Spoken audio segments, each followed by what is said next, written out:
Beli kereta mesti boleh buat full loan punya itu yang customer cakap sama awang punya. Tapi awang cakap sama you kereta mesti tak boleh buat full loan punya. Ini dekat dalam bank lah dia punya fikiran. Sebab apa? Okay. Macam mana kita boleh cakap kereta boleh buat full loan? Example, kalau kereta baru dengan kereta lama, dia ada beza. Perbezaan kereta baru, kalau kereta dia fixed price. So, dia boleh buat full loan tak? Dekat bank kan, mesti tak boleh punya. You mesti kena buat pinjaman 90%. Itu yang minimum. Okay? You kena bayar 10% punya duit muka. So, RM50,000.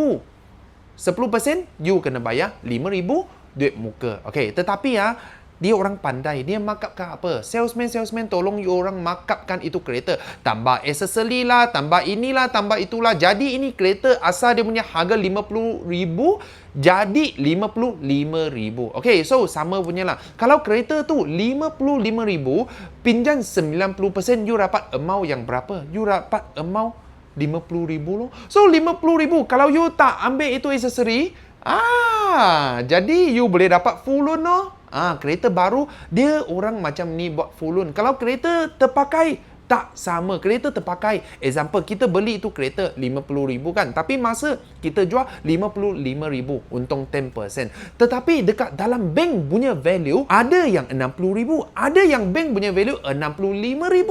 Semua bank, dia punya second value tak sama. So, kita akan bantu customer cari yang bank value paling tinggi punya. Example, kalau kita dapat satu bank, dia punya value RM65,000. So, kita pinjam 90%, you dapat amount yang berapa? You dapat amount yang RM59,000. So, RM59,000, kita nak jual ini kereta RM55,000 saja. Wow!